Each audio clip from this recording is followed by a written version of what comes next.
peut enlever notre masque maintenant.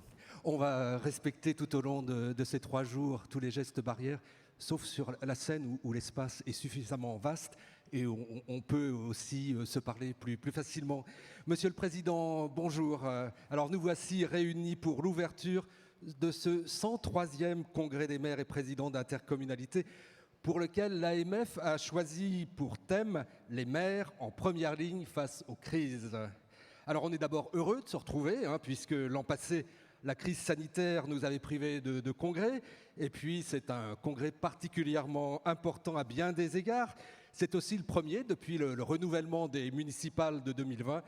Et puis pour vous, Monsieur le Président, c'est un congrès de transition, puisque vous allez passer le flambeau de la présidence après 7 années passées à la tête de l'AMF. Dans quel état d'esprit vous abordez ce 103e congrès ? D'abord, très heureux de vous retrouver, Jean, et je salue tous les collègues maires ici présents. On va avoir 3 journées pleines et entières. C'est un grand plaisir. C'est d'abord et avant tout le congrès des retrouvailles. C'est ensuite, il ne faut pas l'oublier, quand même la première fois que tous les maires élus de la génération 2020 vont pouvoir se rencontrer, échanger, partager, féconder à travers des expériences multiples et variées, à travers une période inédite, extraordinairement dense. Et c'est d'ailleurs l'une des raisons pour lesquelles nous avons intitulé les maires face aux crises. Nous avons dû gérer énormément de périodes de tensions difficiles, d'accompagnement de nos populations, de nos administrés. Et c'est quelque chose sur lequel il y a beaucoup de leçons à tirer, des expériences évidemment à retirer. Alors le congrès a commencé dès hier avec la journée des élus d'outre-mer, et vous avez d'ailleurs souhaité que vos collègues d'outre-mer soient présents et s'expriment dans tous les débats et forums tout au long de ce congrès. Pourquoi ? D'abord, c'est une grande tradition du Congrès des maires de France d'ouvrir ses travaux en rendant hommage à nos compatriotes ultramarins à travers les maires et les présidents d'intercommunalité. Je rappelle qu'ils viennent de très loin, ils sont venus très nombreux. On n'a jamais eu autant de personnes hier, c'était assez extraordinaire. C'est merveilleux de les retrouver, c'est merveilleux d'échanger avec eux. La situation est très difficile là-bas. Un clin d'œil amical et respectueux à l'égard de nos collègues néo-calédoniens, puisque vous savez qu'il y a une consultation référendaire dans quelques jours qui les amène à être au poste. Une actualité dense. Et donc une actualité dense, on pense à eux. Et c'est très important pour avoir eu la chance et l'honneur d'être ministre de l'Outre-mer. Il faut bien comprendre du côté de la métropole que les politiques publiques qu'ils ont apportées, nos collègues ultramarins, c'est la même chose que nous, mais avec des difficultés multipliées par 10 sur le logement, sur les infrastructures, sur le coût de la vie, sur l'avenir de nos jeunesses, sur la protection de l'environnement, sur le développement durable. Et on a beaucoup à apprendre d'eux. C'est la raison pour laquelle ils seront le fil conducteur de ces 4 jours de congrès. Et des initiatives à partager pendant ces 3 jours avec des thèmes d'actualité qui concernent toutes les politiques publiques locales, avec donc un congrès d'échange. Ce sera évidemment un congrès d'échange. On va avoir une vingtaine de tables rondes avec une nouvelle organisation et un cadre général d'échange et de partage qui permettra de favoriser peut-être un peu plus la fluidité justement des interrogations, des questions et des réponses apportées. Nous avons mis également en place des points conseils pour répondre directement à travers nos équipes aux interrogations. Alors ça, c'est une innovation de ce 103e congrès, effectivement. Les congressistes sont chez eux, rencontrent les services de l'AMF à travers ces points conseils. C'est une maison merveilleuse et qui s'appuie sur plusieurs dizaines de collaborateurs qui sont à la disposition des maires. C'est une maison républicaine. Ce congrès, c'est quand même la République qui se rend à Paris et qui à la fois échange, partage, mais aussi offre un visage très fort aux côtés de l'État qui constitue l'identité de notre République française. Et enfin, c'est une association qui a pour but de conseiller, d'aider. C'est très difficile d'être maire. C'est une exigence de chaque instant. C'est une passion, c'est une volonté de servir. C'est une utilité, le service du bien commun, mais c'est aussi beaucoup de technicité, c'est beaucoup d'interrogations juridiques, c'est beaucoup de complexité budgétaire, c'est beaucoup de risques aussi. Et l'association, par la voix de ses collaborateurs, se met à la disposition à travers ce congrès pour pouvoir répondre précisément, techniquement. Et vous trouverez, chers collègues, des gens passionnés, animés, alignés sur la juste cause que nous défendons et surtout extraordinairement professionnels. Alors un congrès et un salon des maires porte de Versailles, mais un congrès aussi hors les murs, puisqu'il y a cette année une web TV, Maire TV, pour nos amis qui veulent nous retrouver, nous écouter pendant ces 3 jours, être à l'écoute de ces maires réunis à Porte de Versailles. C'est exact. On a un partenariat avec des grands médias nationaux auxquels je veux rendre hommage et que je salue, Public Sénat, France Bleu. Mais nous avons aussi pris l'initiative d'avoir pendant ce congrès maire.tv qui va suivre nos travaux, nos 20 forums et qui permettra aussi à ceux qui le désirent et qui le souhaitent, quand ils ne sont pas à l'intérieur d'un forum, de le regarder de l'extérieur. Et pour ceux qui n'ont pas pu nous retrouver, de suivre également l'évolution de nos échanges, nos travaux. C'est un congrès qui est à la fois très important sur le plan de la symbolique, nous l'avons évoqué, c'est le premier congrès post-intensité des premières phases du Covid, et c'est un congrès de mise en perspective, de réflexion partagée pour voir de quelle manière le mandat de la génération 2020 puisse se dérouler dans les meilleures conditions possibles. Alors justement, c'est aussi le congrès des maires, le moment fort de l'année pour le dialogue entre les élus locaux et l'exécutif national.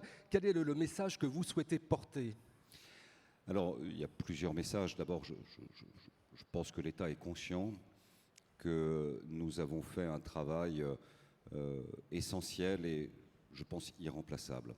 Je pense que s'il n'y avait pas eu tous les maires sur la première phase intense du Covid, l'histoire aurait peut-être été changée. Les problématiques de la gestion du dernier kilomètre en matière de logistique, la production des masques qu'il était difficile de trouver, l'acheminement, l'accompagnement pour les personnes isolées, le suivi, le lien notamment avec les familles qui étaient en grande détresse avec leurs parents, peut-être parfois dans les EHPAD, les gens fermés chez eux, le fait de pouvoir rassurer.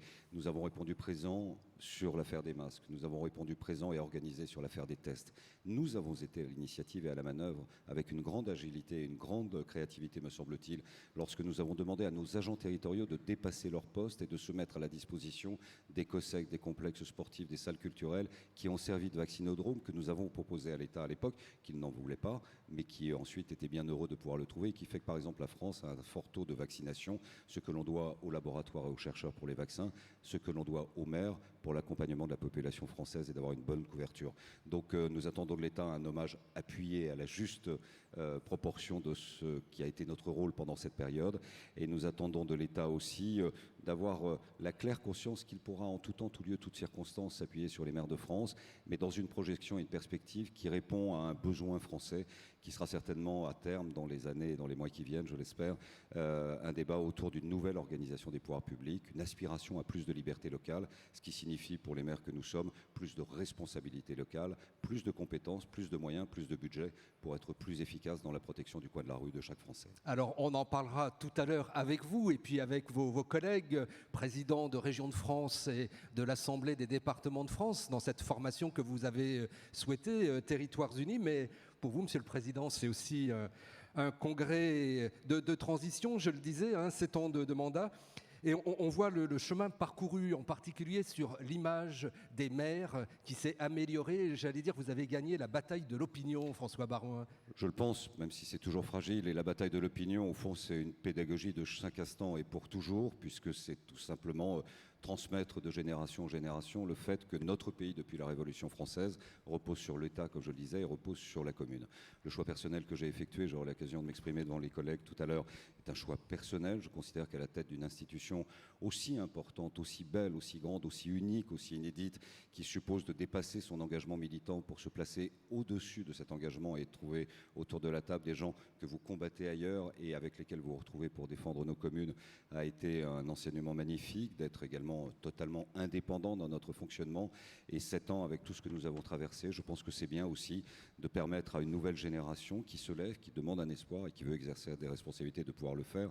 En tout cas, ça aurait été l'un des honneurs de ma vie. Mais pourquoi j'ai été candidat à l'époque, il y a 7 ans, à la présidence de l'AMF lorsque Jacques Pélissard est venu me trouver? D'abord, c'était l'occasion pour moi de voir de quelle manière on pouvait fonctionner avec des gens avec lesquels on bataille ailleurs sur d'autres tréteaux, mais voir de quelle manière on pouvait travailler. Je dois la vérité de dire que ça s'est magnifiquement passé. Et la deuxième raison, c'est que je ne supportais plus d'entendre à la télévision, matin, midi et soir, des gens qui n'ont aucune compréhension du pays et qui nous expliquaient pêle-mêle qu'il y avait trop de communes en France, qu'il y avait trop d'élus, que la soupe était bonne, qu'ils faisaient des ronds-points qui servaient à rien, qu'ils aimaient l'écharpe, qu'ils aimaient les cocktails et qu'au fond c'était plus une charge, un poids qu'une réalité. 7 ans plus tard, j'attends à la télévision de voir les mêmes qui diront la même chose après le Covid, après les Gilets jaunes, est considéré aujourd'hui que de très loin, le maire est la personnalité la plus respectée.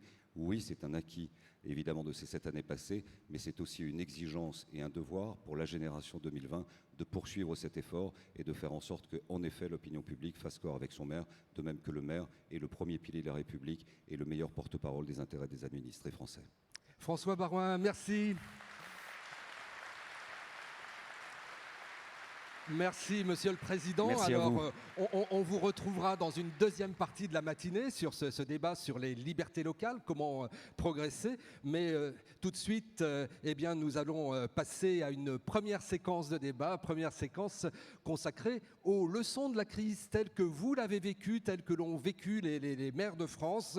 Et nous allons donc échanger et vous aurez, vous le savez, l'occasion de vous exprimer. C'est votre congrès. Dites-nous ce qui va, dites-nous ce qui ne va pas, comment on peut améliorer. C'est aussi ça l'esprit du congrès des maires. Merci François Baroin, à tout à l'heure. Merci à vous Jean, merci beaucoup.